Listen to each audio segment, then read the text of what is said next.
I am very excited to introduce. We have Into the Heartless Wood by Joanna Ruth Meyer, and I am very excited because this is just, it's a love story, but there is war and magic, so you have this forest with the witches, and normally when you wander into this forest, you do not make it out. So I love your background so much, Joanna. I was telling her earlier, everyone, I was like, it's so beautiful. I would wander into there haplessly, and then I would get killed by a witch because I would just be like, oh my gosh, look at the pretty lights. I was like, perfect background.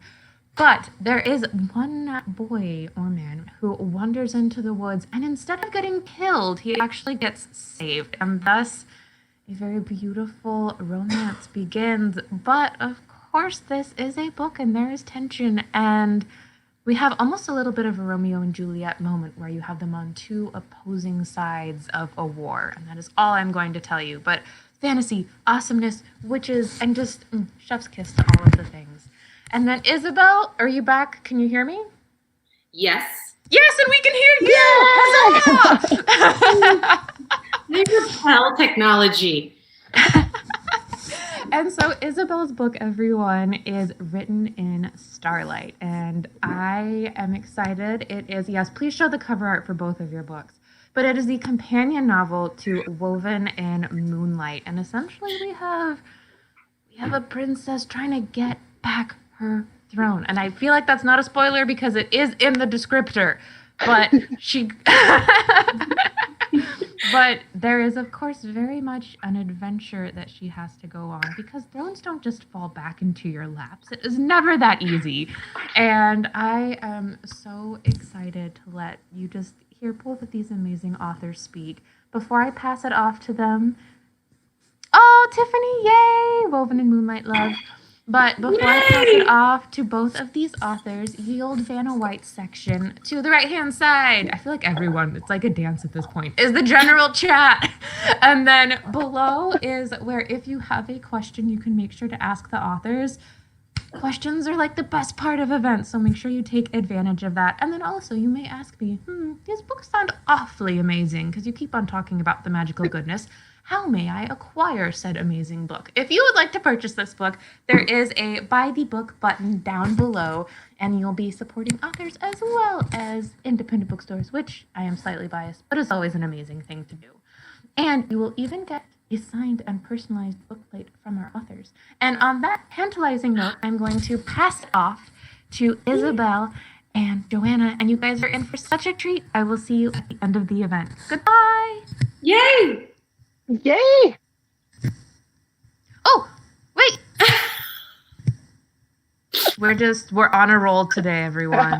Guys, and I also think I have an echo. Here I am. Your echo's gone. Your echo's gone no, you now. sound No, good. I have the misfortune of hearing it. Oh, Oh, no. that's dreadful. I don't know how to get rid of it. Maybe just one headphone? Try one headphone. Maybe? Maybe? Does that help? Maybe? Yeah, I'm just hearing myself talk. I don't know what else to do. Okay, so I'm just going to push through it.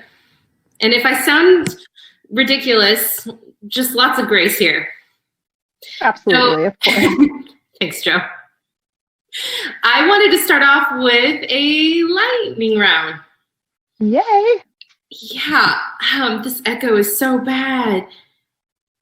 Can I try one more time without my headphones? Do it.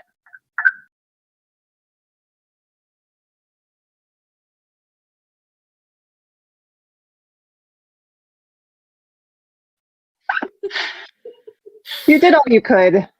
Honestly, I'm so sorry. I don't know Dreadful. what's going on. I'm so hard. Joe, do you want to start with questions? Sure, absolutely. Okay. Yes. So I have My my turn handy to list of questions here about our books. Should we do little mini pitches for our books before the questions? Or should we just dive right in? I think we should do mini pitches. Okay. Yeah, what do you think? I think so. Well, Into the Heartless Wood is half gender swapped Beauty and the Beast, half Little Mermaid retelling if the Little Mermaid happened to be a murderous tree. And it explores my love of the woods, boys with feelings, and the complicated plight of a monster who just wants to be human. So that is Into the Heartless. And its cover is green, and I'm obsessed with green. It's my favorite color. So I was very, very happy about my green cover there. It's beautiful. I love it. I love it so much. Here. I'm lowering my volume just so that I can hear myself not hear myself to have an echo. Okay, so Written in Starlight is about a condesa, which means countess in Spanish, and she is banished to this jungle that was inspired by the Bolivian Amazon. And so when she's there, she's not a warrior, not a fighter in any way, cannot survive, like does not know how to boil water. And so she has to survive living in the jungle. And while she's there, she stumbles across this lost city. And so she ends up having her own adventure with, I don't want to give too much away, but an old flame. Ooh, love that. So if I were abandoned in the jungle, I would 100% die immediately. Oh, I would die within the first hour. Yeah. Forget about it. I would perish. Like something small, you know, like an ant would bite me and it would be poisonous and I would die. Yeah, same. Okay, I have a lightning round. We're going to do this. All right. And you have like just a split second to answer these questions. So try not to think about it too much, okay? Okay. I'm a little afraid, but let's do this. No, you shouldn't be afraid. I'm way nice. Okay. Oh, yeah. Fairies or dragons or Dracula? Ooh, dragons? Okay, I like it. I would also pick dragons. Kissing or fighting? Kissing. Good answer. I kind of like a blend of the two.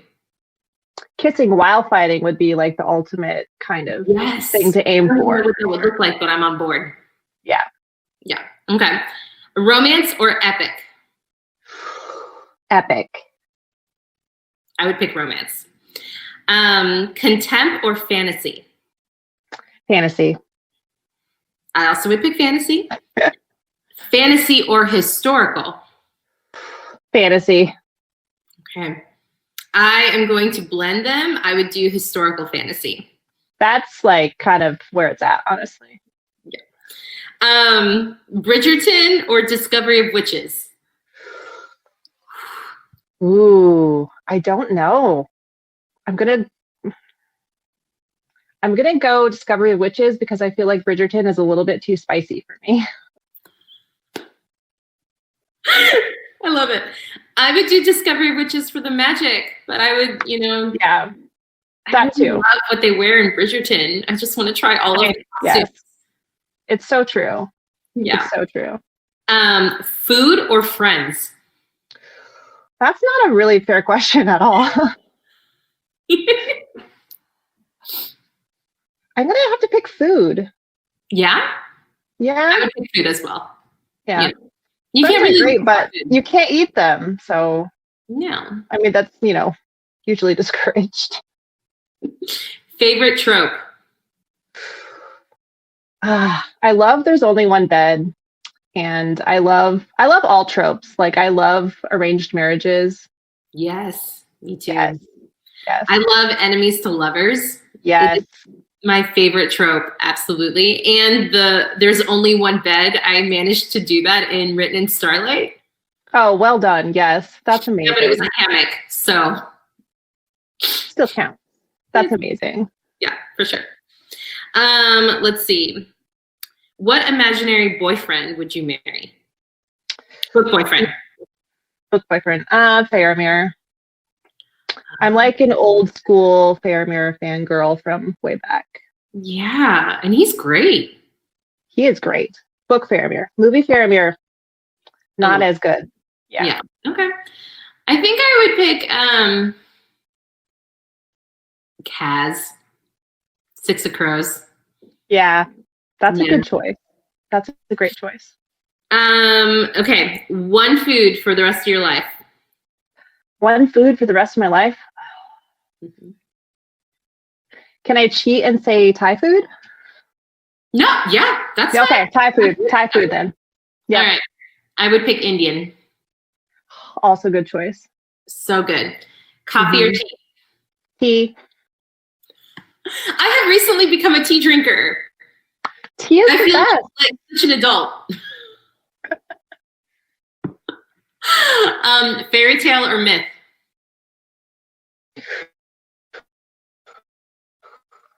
Fairy tale, barely. Mm-hmm. This one's hard for me. I think I would do fairy tale. Yeah. Yeah, but like by a hair. Yeah. So that was my lightning round. I felt like I got to know you a little bit. I like those questions. Those are fabulous. Shall we get into some? Well, they were great wherever they came from. Loved them. Thanks. So I'm going to ask hopefully a few interesting questions and probably a few boring ones that you get all the time. So here is the one question that everyone always gets asked. Where did the inspiration for your book come from? Oh gosh, yes. That's a fun question to answer too, though. Do you want to go first? I'm curious about yours. Sure. So for those of you who don't know, I live in Arizona reluctantly. My one true enemy is the sun. It was literally like 82 degrees the other day, and we turned on the air conditioning, and I'm really mad because it's February. But anyways, so there's a little town called Prescott that's like 2 hours north of where I live, and it's up in the mountains, and there's like pine forests up there. And I lived there for a while when I was a kid. But anyways, my husband's family has a cabin up there, and so we escape up there as often as possible. And it usually happens that I write parts of my books during like some weekends in the summers. So I was up there writing Beyond the Shadowed Earth, and I was looking at the trees as one does. And I don't know really where this idea came from, because where do ideas come from? I don't know. They just sort of emerge. But I was looking at the trees and I thought, you know what would be interesting is a tree siren. And so I jotted that down on my phone, filed that one away. Do you have a notes like idea file on your phone? Yes, and it's overflowing. Yes. It's like, yes. And some of these ideas don't even make sense anymore. I know. Yeah, I scroll back through and I'm like, what was that? Yeah. But anyways, this was a good note to write. And then later it kind of merged with this conversation I had with my husband about like the plausibility of doing a gender swapped Beauty and the Beast.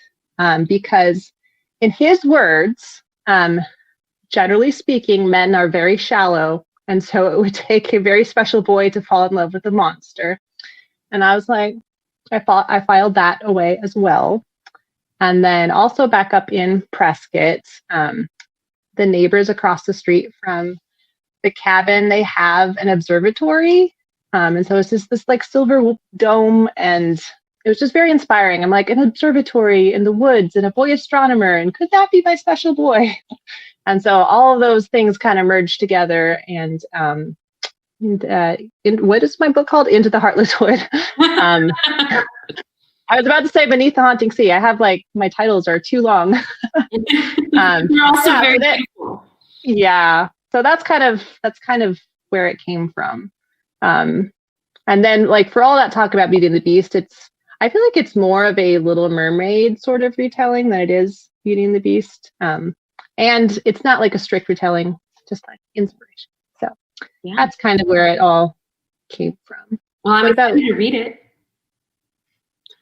I'm excited to read yours too. I haven't gotten a copy yet, but it's so beautiful. And everyone knows that Isabell like designed her own cover, right? Because it's just, spectacular. Thank you. So the inspiration for this book was really interesting. I had written Woven in Moonlight, and I had this character, and she was heading to this very dangerous place. And I kept thinking about, man, what happens to her? And does she survive? Does she make it? And what did she find in the jungle? And for those who don't know, my dad was born and raised in the Amazon, and he grew up in this tiny, tiny little village that was inaccessible by road, and to go anywhere, he would go by river in a canoe that he built himself. And when he was growing up, he would hear these stories of this lost city in the Bolivian Amazon. And he would tell me these stories and these legends, and I was just so intrigued by it. And I kept thinking, well, I have this character who's in the jungle. What if she found it? And I kept exploring this idea, and I really loved this kind of nod to these family stories that you inherit. And I had been talking to a friend recently, and she had said that it takes about 3 generations by the time, like, some stories just become lost in your family. And so for me, I wanted to put as much of my dad's stories and his heritage and ancestry into this book. And my grandfather speaks fluent Quechua, and I didn't want that to get lost. So I put so much of my family and the stories that I grew up hearing about whenever I would visit Bolivia, which was every year up until I was 18. So the story was just kind of a blend of this legend and wanting to figure out what happened to this character who was, sent to the jungle to die. And also keeping my dad's stories alive. So that's where it was kind of born from. That's really, really cool. Yeah. Yeah, that's very, very cool. My dad begs me to go visit his home village, and I just won't do it, because in order to get there, you have to go on a little 4-seater plane.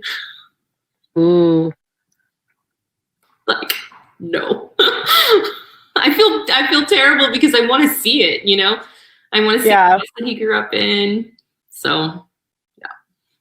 Yeah, I would have to take a whole lot of motion sickness medicine to do that. Yeah. I would need to be sedated.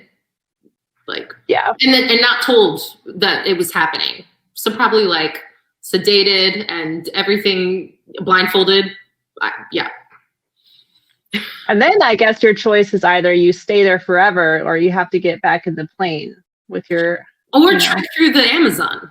Oh yeah. Well that's the obvious answer, I think. But I wouldn't want to do that either because, anacondas and menace. Right. Yeah. Piranhas. Yeah. Yeah. Die immediately. Definitely. So what was the writing process like for Written in Starlight? Was it different from Woven in Moonlight? Yeah. Woven in Moonlight was a process. I wrote and rewrote the beginning of Woven in Moonlight so many times. I had such a hard time figuring my way into the story and the world. And then for Written in Starlight, I don't know, this process was different. I actually wrote it really, really fast. And I wrote it fast. The characters were clear. I had kind of my dad's influence, even indirectly, in drafting. And so I still can't believe that it's published because it just felt like the entire process moved so fast, and the story just kind of poured out of me. That's awesome. I love the books that pour out. Heartless was kind of one of those as well. I was coming off of writing Shadowed Earth, which was my first companion novel. I swore I'd never write another companion novel because I had a really hard time with that one. But I am currently working on another companion novel. But anyways, yes, to Echo North. Say what? Can you talk about it? Yes. I mean, no pressure. Yeah. Yes. It's coming out next January, maybe, if I make all of my revision deadlines. But yeah, it's a companion to Echo North, and it's about the North Wind's daughter. And she essentially goes on this journey to collect her father's lost power and save the world. So, cool. Yes. So I'm accidentally writing another companion novel. But Shattered Earth was my first book that I wrote like under contract. It was not written yet. It sold on like 3 chapters and a synopsis. And so it was like very stressful to write. And I don't know if you ran into this or not, but there were a lot of things that I'd written in the first book that I had to keep consistent with this one, that if I would have known that like Shattered Earth was going to exist, I would have done it completely differently. Yeah. But it's like you're boxed in with all these rules that you already like set up. So all that to say, I was like, I'm never going to write another book on contract again, because that was stressful. So I did have a go-ahead, like a slight go-ahead from my agent for Heartless Wood, but I just wanted to draft it like just myself, so it just belonged to me for a while, you know. And so it's hard to remember because time doesn't really exist anymore. But I think I wrote the first draft in like a couple months, and it was again one of those books that just pours out of you, and you feel like you're like in that world, and so when you're writing sessions and you're kind of like in a daze, like what is actually going around? what is actually going on, you know? So yeah, it was one of those books. And yeah, it was fun to write. I mean, it went through all of the stages of, does this make any sense? Is this the worst thing I've ever written? You know, like all of the phases. My husband is like very used to my writing emotional roller coaster at this point. I don't even think he takes me seriously anymore. He's like, well, tomorrow you'll feel differently, so just keep going. But yeah, it's really fun and exciting when it's one of those pouring out of you books. Yeah. And I don't know if you sort of already answered this, but were your books originally conceived as companion novels? Were you already thinking about Written in Starlight when you were writing Woven in Moonlight? You know, I wish I would have paid better attention. I want to say that I had the inkling while I was drafting Woven in Moonlight, but I don't know how accurate that is. I did feel strongly that the story wasn't over by the time I finished Woven in Moonlight, and so it's possible that I had already started planting these seeds. Yeah. You know what? Actually, yes, because when I was going through past pages, I had to tweak a few things in Woven in Moonlight to make it fit for Written in Starlight. But it was like minor things, very minor. Yeah. What about you? Yeah. Every time I write a book, I'm like, this is 100% a standalone. There will never be a companion novel for it. Why do you dislike them? I don't dislike them. It's just like not dislike, but like I didn't like think beyond that original story, you know? Mm-hmm. So like Echo North, for example, like in my mind, it was just like a complete story, you know? I didn't feel like there was any more story to tell really. Which I mean is why companion novels instead of like a direct sequel, you know? Yeah. But yeah, sometimes those side characters, they're just so interesting, you know. You gotta see what they're up to. I don't know if I'll ever do another companion. Maybe, but I don't know. I'm in a world now that I'm absolutely in love with, and it's a standalone. Yeah. So I think that there is a story there, but I'm not sure. But I also don't know how the timing of something like a companion, you know? Yeah.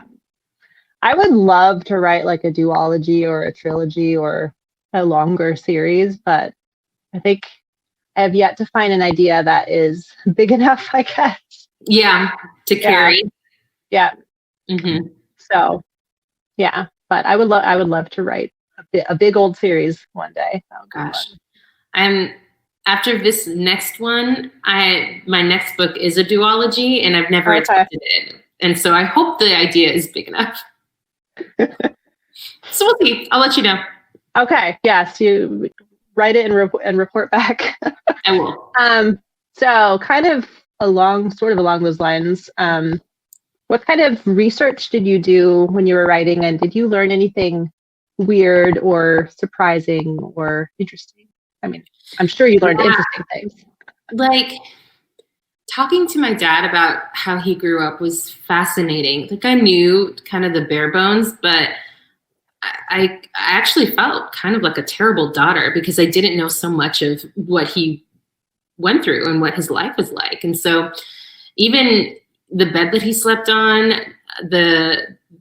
his house, and there was no floors. So it was like this packed dirt that was his floors, no refrigerator, no electricity. Water was kept in a vat, and he had to constantly look for snakes because they liked the cool water. Oh, I know, like all this stuff. And I was like, oh my gosh, Dad. And so I guess the research consisted of just a lot of conversations with my father of what it was like. And so much of Bolivia is verdant and green. And so I have been in and around the jungle, but not into the jungle. So I relied a lot on memory as well. And then I've eaten a lot of the foods, but there are some foods that he ate that I never did. He has this story about, I'm sorry if it's like TMI, but he has this story about eating an armadillo. And that's kind of like, yeah. And he said, the legend is that, not the legend, but like the thing about that is it tastes different to everyone. And so for one person, it might be chicken, another person, it might be fish. It's one of those things. Like, so in his family, everybody would joke that they were eating different things when they were eating the actual same thing. So anyway, so stuff like that. He also would eat a lot of like the piranhas. So there was might as well eat them. There was a lot. He would fish it himself, and he'd be like, "Oh, Isabel, delicious! A little olive oil, a little lemon, perfect." I was like, "Okay, what'd you do with the teeth?" Okay, I don't know. So yeah, what about you? What kind of research did you do? So I like to set my books in sort of like a pseudo historical period. I am not brave enough to write actual historical fiction or historical fantasy because I do not trust my research skills. But that said, Heartless Wood is set in kind of like a Welsh inspired country. And so all like the names are Welsh and the countries are Welsh, and they are not very clever.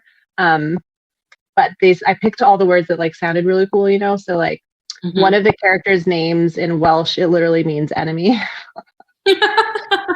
But so I used a lot of Google Translate for a while, and then I bought this lovely thing, this Welsh English dictionary.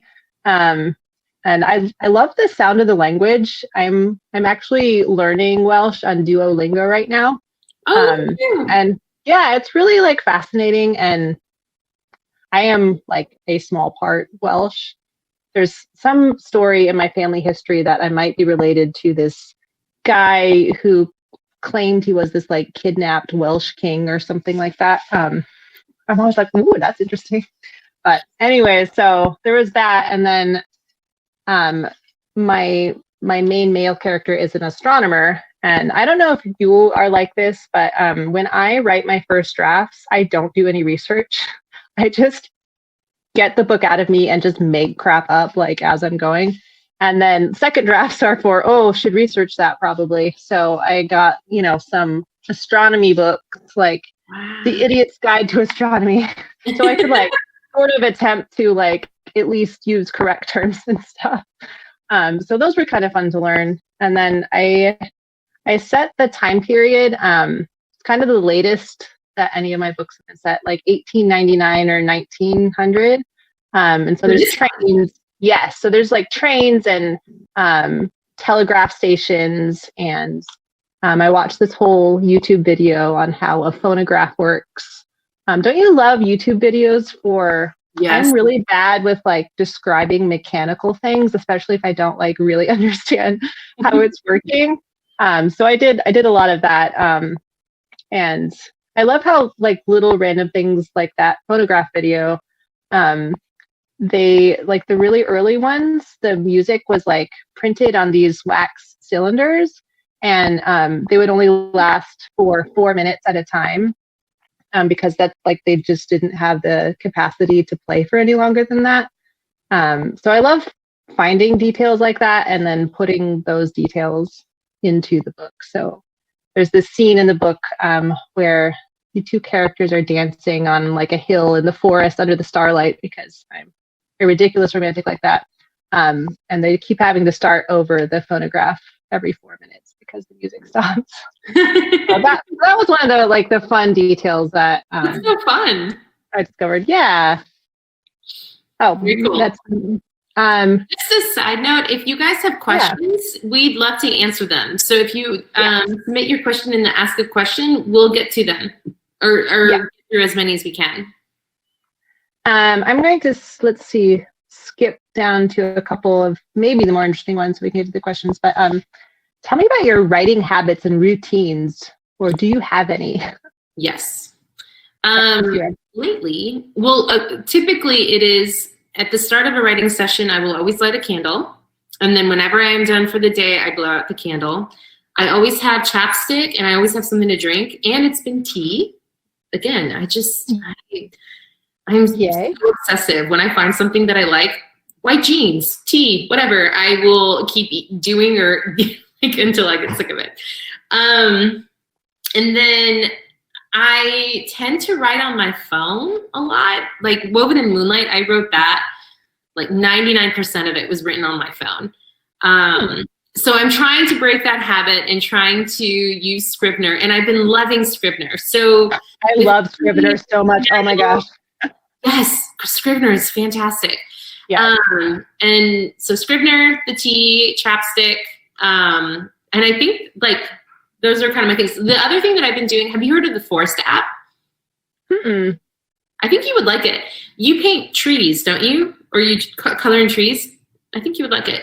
So it's an app, and you pick how long you want to focus, like have intentional focus time, and a tree will start growing. But if you leave the app, or if you're distracted, you go to Instagram, your tree starts to wither. Oh. Yeah. So if you are intentional with your time and you don't get distracted, your tree grows up and you can keep adding it to your forest. I love that. That is the coolest thing I've ever heard. That's amazing. And yes, Tiffany is saying it plants trees in real life too. That's so cool. Wow. Yeah, that's amazing. Yeah, I definitely need that immediately. Yeah. So my writing habits and routines are a little bit constantly in flux because I have a 3.5-year-old, so my time is not my own. But I always make tea. I am obsessed with tea. It's getting to like ridiculous proportions, but so I always have at least a mug, maybe a pot of tea. And right now I will work in the mornings. My son does room time for 84 minutes in the morning. I know it's a random time, but so he's supposed to play by himself and not distract me for 84 minutes. That does not actually happen, but sometimes I'm able to get some writing in. And then in the afternoon, if he naps, I will get another session in, and it's always like you're racing the clock because you don't know when he will wake up. So that adds an element of danger and excitement, I guess, there. Yeah. And then when I'm on deadline, my husband will watch him in the evenings, and I'll get more writing in. And I aspire to be one of those people that like wakes up at 5 a.m. to write before everyone else wakes up, but I have not managed to do that yet. Yeah. I'm with you. I do my best at night from like midnight to 4 a.m. I've had to really, really break myself off that because I was a zombie for the next day. Like nighttime Isabell is so happy, but daytime Isabell is miserable. Yeah, that's rough. I hate that humans have to sleep. You know, it takes up so much time, but you know. Yeah, I don't like it either. How about one more question, and then we'll get to some audience questions. I like it. Tell me about some of the themes in your book. I think the underlining theme for both Woven in Moonlight and Written in Starlight is exposure. the characters in Woven in Moonlight are literally living behind walls. And so one of the things that I wanted to explore is the slow progression of, hey, this is how I grew up, and this is what I was told, this is what I was fed, this is who I was told I was. And then as they go out into the real world, where there's so much possibility and different perspectives and different worldviews, how that changes their reality and their perspective. And I wanted that exploration to feel realistic. And the Woven in Moonlight is deeply inspired by Bolivian history and politics, but written in Starlight has a character who was very sheltered, who was not trained, who was told over and over and over again she had to be a certain way. And so she starts discovering who she is. And so I think that discovery and exposure and how important it is to be in contact, have relationships with, have friendships with people who are different than you, and how that will deepen you. And so I think those are kind of the themes of both books. I love that. Do you ever find that, like, when you're writing, you don't necessarily like plan out your themes, but they emerge? Yes. Yeah. Sometimes people point out my themes. Mm-hmm. I'm like, oh, I didn't. Oh, you saw that? And then you're like, I totally meant to do that. Yeah. Yeah. What about for you? I think the big main themes in Heartless Wood are redemption, what it means to be a monster, what it means to be human, what it means to have a soul, what it means to love, what it means to sacrifice. So those big. I think probably my favorite theme, just across the board, is the power of love.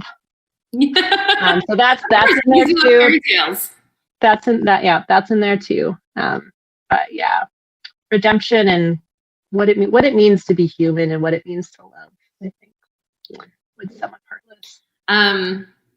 Tiffany, I think that's a great, thank you. Yes, resilience. I love it. That is a theme. You say it's a theme, it's a theme. Oh yeah, absolutely. Let's see. Oh, the question. So shall we get that question? Let's do it. Let's see. This is a great question. Who inspires or inspired you to pursue writing, or was there a certain thing or person in your life that led you to it? I have wanted to be a writer since I was like 7 years old. Mm-hmm. I wrote like my first dreadful poems and little books that I stapled together and illustrated badly, like really badly. And my artistic skills have not improved since then. But yeah, it's just something that I've always been really passionate about. And yeah, I'm just really like honored and thrilled to be able to do it for a job now. It's awesome. I pinch myself a lot. Yep. Mm-hmm. I've always wanted to be a writer because I love story. I love what story does to people, to cultures, to how stories are handed down and how important they are to the fabric of culture and society. And I think that they have a lot of power. And I've always just been so intrigued by the people who create stories and what goes into a good story and what makes a character memorable. And I just always loved story. When I was little, I wanted to be a lot of things. I wanted to be an Egyptologist and I wanted to be an astronaut, but as you all know, I'm afraid of flying, so not a good idea for me. And the other was that I really wanted to be a writer, and that has never wavered. And I went to college for creative writing, and I tried to get published, and that didn't work out really well early on in my career. And so I switched to graphic design and illustration, and I found my way back to writing, and I'm so glad that I did. Do you want to ask the next question? Do you want to pick the next one? Yeah. What's your writing process? Do you outline, Isabell? Oh gosh, yes, please.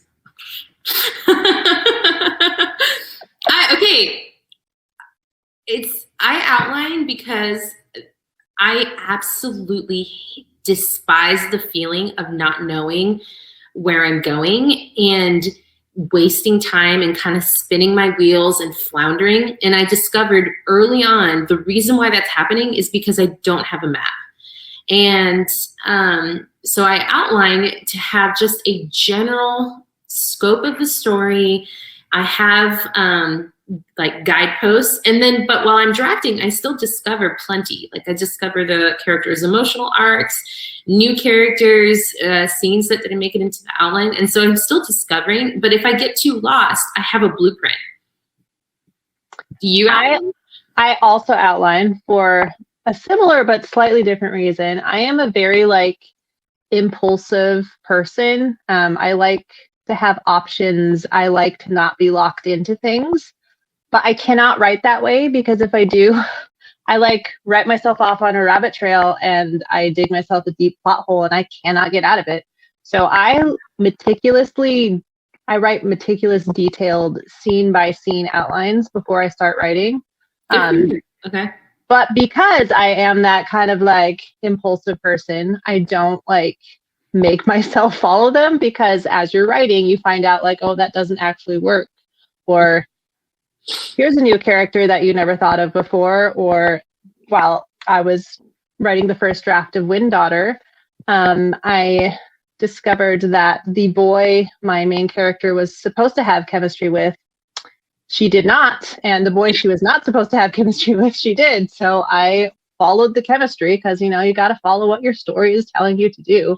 Yeah. So I just started draft 3 of that, and I'm still dealing with having gone off outline in the first draft. No regrets, but yes. So I'm very detailed in my outlines, not by choice. I don't like making outlines, but it's like I have to have them or I can't go on. Yeah. I've spoken to a lot of authors who feel like when they outline, the excitement for the story leaves them. Like they've exerted a kind of energy toward it and now there's nothing left to discover. But that hasn't been my experience. It's really just been helpful to have a map, and I do deviate. Mm-hmm. I really do. But yeah. If I get too lost or the words just don't come, I have to backtrack to find my way where I went off course. Mm-hmm. Yep. I'll go to the question. Let's see. I think we answered that one. Let's see. Does your current environment inspire your writing? So like Arizona or Florida. I'm actually not in Florida anymore. Sorry. I'm in North Carolina. Oh, okay. That's cool. Are you inspired by your surroundings? You know, I live in a small mountain town, Asheville, and I have started thinking how fun it would be to set a story in this small mountain feel where everybody knows everybody and something happening where it disrupts what they know, their lives. So maybe we'll see. That's cool. Yeah, I mean, as previously mentioned, I like despise the desert, but I mean, I do pull like little details, like, you know, desert rainstorms, and I can describe the feeling of heat really well. I mean, this is the reason I write like books that have like snow and rain and forests in them. This last summer, I was writing the first draft of Wind Daughter, and it's a very like snowy, cold book, and we were having the literal hottest summer like ever on record. So it was like a nice escape. So I guess it sort of inspires me to think outside of it, I guess. Yeah. Cool. Let's see. Do you have a favorite tea, Isabell? Yes. I'm a newbie, so I'm still discovering a lot. I really like chai tea. I like any kind of lemon and ginger combination. I like clove, warm, autumn kind of tea. I'm trying to really appreciate green tea because I know it's so good for you. We're still kind of like getting to know each other, but yeah. I don't really like green tea either. I will drink a matcha latte. Those are like great, but straight up green tea, like I can't get into it. I love strong black teas with fruity flavors. And my favorite tea brand is Harney and Sons. Hey, I just bought a tin. Harney and Sons. Yes. Yeah. They're my favorite. Yes. They have like all kinds of different teas, and you can buy them online, and you can buy a pound of your favorite loose leaf tea if you want. It's fabulous. I have not ventured into the loose leaf. I still buy the little packets. That is legitimate as well. But yeah, I have a whole lot of loose leaf tea, and I drink right on through it, and I keep having to order more. Yeah, I feel like I need to graduate. I need to get to that point. It's really fun. It does make you feel like kind of fancy because you get to like scoop it out of a little tin and put it in the little strainer, and so it's fun. All right, it might be my thing. It's fun. Yeah. There are a lot of authors. I'm seeing your comments, Tiffany. There are a lot of authors who live in Asheville, like Adrian Young, Kristen Dwyer, good friends of mine. There's Beth Revis, Stephanie Perkins, Sarah Addison Allen, who is a favorite author of mine. Oh my gosh, Joe, have you read Sarah Addison Allen? I don't think so. Joe. Okay. Please do. Okay. Please. Writing it down right now. Yes. Thank you, Krista. Okay. Yes. Please. I will send you a message about all of her books. They're fabulous. Okay. Is it my turn to ask a question? Yes. Okay. What are you currently reading? Would you recommend? Always looking to add to my TBR. I can read. It's so funny, like, whenever I'm not asked this question, I'm like, I have these 25 different books that I'm going to recommend you because I love them so much. And then when I get asked, it's like my brain goes blank. But right now I'm reading an arc it's a middle grade fantasy called The Stars of Whistling Ridge by Cindy Baldwin. It's lovely. Let's see, I read... Where the Watermelons Grow? Is that her? Yes. Uh-huh. Yes. Yep. This is her. She's a sweetie. Yes, she is the best. So I'm reading that, and then I read the first 3 books of the Mirror Visitor Quartet, which is a French series. I'm waiting for the 4th book to be translated into English so I can finish it, but it's not been published in English yet. And then last year, I think a couple of my favorite reads were Piranesi by Susanna Clark. It's really weird and really fantastical and really like beautiful. The cover is so intriguing to me. Mm-hmm. Yeah, it kind of feels like a grown-up Narnia, kind of a little bit. And it's really short, and it's like hard to describe, but it's completely mesmerizing and really beautiful. And then I got into reading contemporary YA romance last year. Oh my gosh. I was buzzing through them. And a couple of my favorites. Have you read Justin A. Reynolds' Opposite of Always and Early Departures? So good. So good. So good. So good. Yes. Love those. Yeah. But what are some of your so much.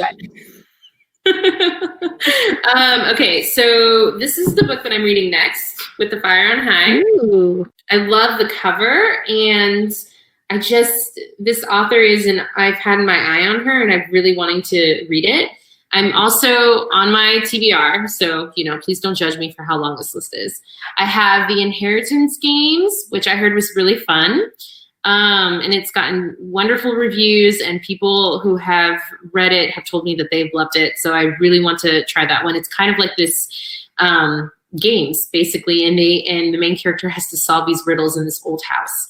Then there is These Violent Delights. That is a Romeo and Juliet retelling, which I'm super excited about. I really hope it does not break my heart because, Romeo and Juliet, super tragic, but what else? So there's that one. And then, let's see, I have Luck of the Titanic by Stacey Lee. Ooh. Listen, I don't know if anyone has read Stacey Lee, but she probably is one of my favorite authors ever. Her writing is like so smooth. It draws you in. They're historicals. The romance is just swoony every single time. I don't know how she does it, but she gets me every single time. So Stacey Lee, her newest one is called The Luck of the Titanic, which, it's the Titanic. So yeah, but I highly recommend that you read everything else that she's written because it's so good. Okay, let's see. Do you want to do like two more? Sure. One more, two more? Let's see. What scene or part of your book brought you the most joy to write? That's a lovely question. Okay. I don't know if I should say this. Okay. I don't want to spoil. No spoilers. But there is a scene Written in Starlight that brings me a lot of joy. And I don't know if I can say this. Okay, the characters get trapped somewhere. And so it's one of my favorite tropes where you are alone with another person and there's no way to get out and you have to ride out whatever it is that is encroaching on your freedom. And so they're trapped and they have to figure out a way to get out while relying on each other. So that's all I'll say, but I really love that scene. That's lovely. I loved writing. So Heartless Wood is a dual narrative book. And so one of the point of view is from my monstrous tree siren character. And I loved writing her scenes. And she starts off almost in a kind of stream of consciousness, sort of free verse-ish type of a narrative. So her scenes were really, really, really, really, really fun to write. And I loved kind of looking at the world through the eyes of this character who is not human. She literally starts out as a tree. So I get to use all these kind of nature metaphors, and it was really fun to write her scenes, and also just kind of a fun writing experiment. Cool. Yeah. And then I did really enjoy the aforementioned dancing on the hilltop scene with the phonograph. That's cool. I can't wait to read that part. Okay, should we do our last question? Yes. These comments are so fun. Under a Painted Sky, love. Luck of the Titanic. Oh, Mysterious Galaxy. Yeah. There we go. It's so good. Okay. Let's see. Okay, what's your preferred format? Hardcover, paperback, audiobook, or ebook? So I read all of those except for audiobooks. I think I would be more into them if I had to drive long distances places by myself. But yeah, I haven't really gotten into audiobooks, but I don't discriminate really. Hardcover, paperback, ebook. I got a Kindle Paperwhite last summer, and I love it. I love it. And I kind of trade off, honestly, with hardcovers, paperbacks, and ebook. If it's a really, really nice sort of floppy paperback that's kind of thick and has textured cover, that's my favorite, I would say. Okay. Hold and read. Yeah. Yeah.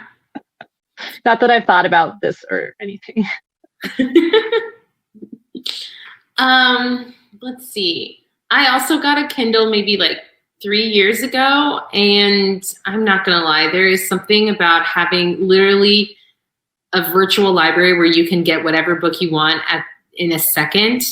That's really appealing. However, I really do love hardcovers, and I have a zillion of like these little notes or whatever. And so if there's a passage that really resonates with me, moves me, a character that I super identify with, some beautiful, gorgeous writing or anything, I really like to annotate copies. Like, for example, Oh, that's really cool. This is Sarah Addison Allen. We were talking about her, and this is The Peach Keeper, and I just love it. And she just is this gorgeous writer, but there's this character that I really identify with, and so every time this character talks, I'm like, yes, girl, yes. So I liked having a physical copy so that I could do that. Yeah, I kind of wish that I had like physical and ebook copies of everything. Yeah. But yay, books in all forms. Books in all forms. Stories forever. Yes. I second that. I wish they could, like, we all need a Mary Poppins bag where we can have the convenience of the e-reader, but the joy of, like, a physical book in our hands. Right? So all our technology people, top priority of the list is Mary Poppins bag for all of our extensive libraries. So, yeah. And then my last question for both of you, just to remind everyone, is we are celebrating these new books, but I know in the world of writing that you probably are working on other things as well. So just a reminder for everyone, one, where they can find you on whether it be social media, webpage, newsletter, carrier pigeon, whatever form is best for them to find you by. And then also to what you're currently working on. So once they finish reading these gems, they know what they can be excited for to come next. Jo? So you can find me at my website, which is just joannaruthmeyer.com. And I'm on Instagram and Twitter at Gamwyn, Gamwyn, which is half of Gamgee from Sam Gamgee and half of Eowyn. I'm a Lord of the Rings nerd from way back.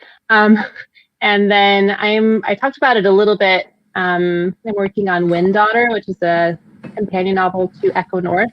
And it will, fingers crossed, be out next January, depending on if I get through my revisions okay. And then I do have 2 other books that are companion novels, Beneath the Haunting Sea and Beyond the Shadowed Earth. They're set in the same universe, and no one has really heard of them, but I think they're wonderful. So if you run out of stuff to read, you should give those a try as well. So I hang out on Instagram a lot. I do have a website. It's isabellibañez.com without the N name. So it's just Isabell Ibañez. And then my Instagram handle is isabellwriter09. And I'm pretty active on Instagram. So come say hi. And currently I am working on my next YA fantasy. It's a standalone and it's inspired by medieval Spain. It has dragons in it. And the story is about a daughter of a famous flamenco dancer and bullfighter, but instead of bulls in the arena, it's dragons. Ooh. So I've had a lot of fun with it. It's it takes place in the summer. It's sultry. There's delicious food, lots of kissing, lots of dragons. People die. So I can already tell by the comments that everyone is echoing my sentiments and that we're very happy that we have the books out now, but we also very much need the books that you're currently writing in our hands as well, because they sound absolutely amazing. And I did study abroad in Spain, so that like calls Where in Spain? Place. I was in Madrid. You were in Madrid. That is literally my favorite city. I mean, amazing. Probably in the world. It's my favorite place that I've ever lived. Oh my gosh. Food. It's so good. Do you miss it? So much. Yeah, I can't think about it too long because then I get sad. But we're not going to end on a sad note, reminiscing of delicious food from foreign lands. Because, oh my gosh, but the like doner kebabs. Okay, anyways, we're not going to. But I am beyond excited for your new books. But I'm also beyond excited that we got to celebrate your current new books with you. So thank you so very, very, very much for joining us this evening, everyone. I can't tell you how excited we are at the bookstore for Into the Heartless Wood, as well as Written in Starlight. I know our booksellers are super excited and enjoying these reads, so I hope that you do as well. And thank you so very much to Joanna as well as to Isabell, just for sharing the awesomeness of your stories with us. I hope that we get to celebrate many more books to come with from you guys, hopefully in person next time. Yeah. But, Everyone, thank you so very much for joining us.